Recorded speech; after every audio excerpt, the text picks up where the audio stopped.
It's time for Cottle's Corner, our visit with Bayhawks head coach Dave Cottle, and we told him last week we were with him, win or tie. Mm-hmm. We're with you, Coach. Well, thanks, Scotty. Nice win for you, Dave. You don't have much wiggle room now, and you gutted one out against the Cannons, right?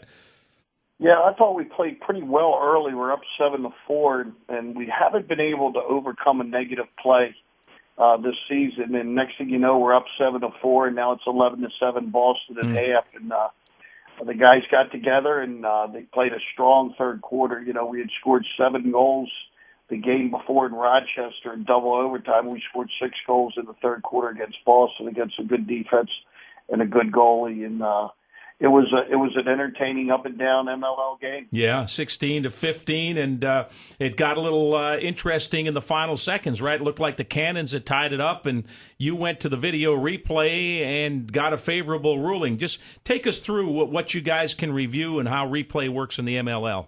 Yeah, you can only review scoring plays, whether they're the foot's on the line for a 2 or a 1.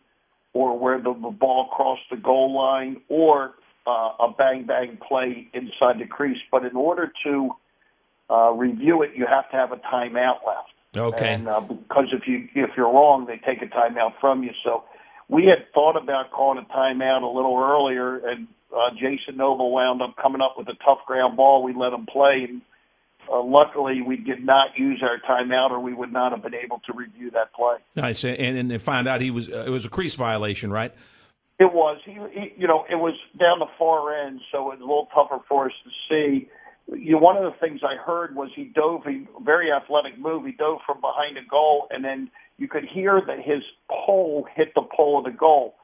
So we wanted to challenge a couple things. One, whether his foot was in the crease, but two, if the ball was in his stick and he hit the pole, that would also be a violation. Okay. But it never got to that because his foot was in the crease. Now, do you have to just guess at that with your eyeballs from the sideline, or do you have anybody that's reviewing video upstairs? Well, we do not have someone reviewing it upstairs. We do at home games. They do a good job showing the replays for us on any scoreboard. On the board, okay. On the Navy scoreboard, but you couldn't tell. So we challenged everything. It's a nice home field advantage. The interesting thing is, Scotty, the timeouts in our game in college, they carry over to overtime. But in the pro game, they don't carry over to overtime, so we really had nothing to lose. Okay. Talking to Dave Cottle here on the Geico Hotline. Talk to us about Ben Hunt and Brendan Mundorf, what they've meant to you in this game and basically for the season. Well, Ben Hunt had 6 goals and 2 assists as a midfielder. And he really got off to a good start. He was getting to the middle of the field. You know, we had watched film and just felt like he was rolling back. He was going right, rolling back left, going. He's so big and rangy. We just, he saw it too, that we just felt like keep going till they stop you.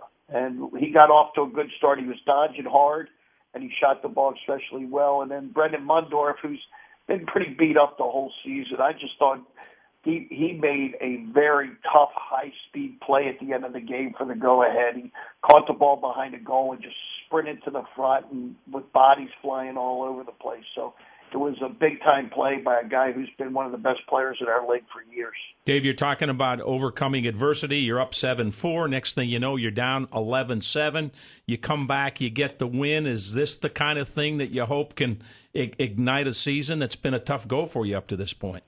And it has, but it's been a tough go for everybody too. We're one game out of a playoff position at 2-5 because everybody else is 3-4. Yeah. So what we have to do is we dug ourselves a hole. We have to split with everybody on our schedule.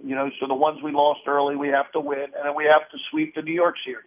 And if we do that, we have a chance. We could, have a record that's more than good enough to get in the playoffs. And we go to Denver this week, who's been the best team for probably 3 years now in the regular season. And we go to Denver this week. So we've got to get 1 out of 2 against Denver, and this is as good a time as any. Even though your record doesn't dictate it and show it, I mean, you had the 4-game losing streak, but do you feel like you've been competitive in almost every game you played this year? It seems like it score-wise. Yeah, it's funny is I've never felt like we played well, the whole season. Even when if we beat New York, I think they asked me, what'd you think? I said it was like putting lipstick on a pig. We just didn't play well. And this was the first game that I thought we really shared the ball. The game before Rochester, we played phenomenal defense that day. And so hopefully we're starting to see a trend that, they're getting to trust each other. And, if you can't see it from the San Antonio Spurs, who can you see it from? Yeah, that was an incredible series for them. I was going to bring that up, Dave, because I know you're a big fan of other coaches and other sports, and you try to learn from everybody. But anybody involved in sports that watch that team concept and the ability to share the ball and nobody bigger than the team, pretty impressive, right? Yeah, and if you watch, I love watching the sidelines too. And very seldom in professional sports do you see a sideline that was so focused and so engaged as the San Antonio Spurs. And it just shows you, it doesn't matter what sport it is, if you've got role players that accept their roles and you have unselfish leaders like they do and a great plan, you can win anything. Yeah. And I think we've been, obviously we haven't been the San Antonio Spurs, but we've been, in our league, we've been the most unselfish team in the last 4 years. Mm-hmm. We won 3 out of 4 titles, and we just got a little off track, and hopefully we can get ourselves back on track. You mentioned Denver over the last 3 years, one of the top quality teams in the MLL. What's the scouting report on them this year? Very unselfish, move the ball. They've got a bunch of just good players, no weaknesses. And Jesse Schwartzman's been the best goalie in the league. He's saving the highest percentage, and he took his making the USA team to another level, and he's been outstanding. And Jesse's a big game goalie. It's funny when you watch the game. The more I watch our league, it's probably the more like the NBA. It's not so much who makes the best plays that wins. It's the team that makes the least selfish plays on a daily basis, because you don't have a lot of time to spend with them in practice. So if a group of guys just become completely unselfish, and selfishness is illegal sticks and elbow to the head and taking a bad shot. The team that makes the most unselfish plays in our league usually wins. Yeah, Dave, you mentioned Denver World Games out there this year, and we know what Bill Tierney's done out there, and it's been a hotbed for lacrosse for quite a while. But you've experienced that, watched the growth of the game out west, largely through Denver, right? It's unbelievable, Scotty. I think every sporting event that they've hosted, their sports committee has broken a record. And I think, this USA games, you'll see them breaking a record here. And I'm looking forward to when they host in the quarterfinals for the NCAA lacrosse, because I believe they'll break another record there. They just their community gets behind the sports and hosting it, and they think they have a great place for people to visit, and they do an outstanding job promoting it. All right, Dave, thanks for the visit. I don't know, was that your horn going off or ours here? I heard something there, but hey, good luck. Go get another one.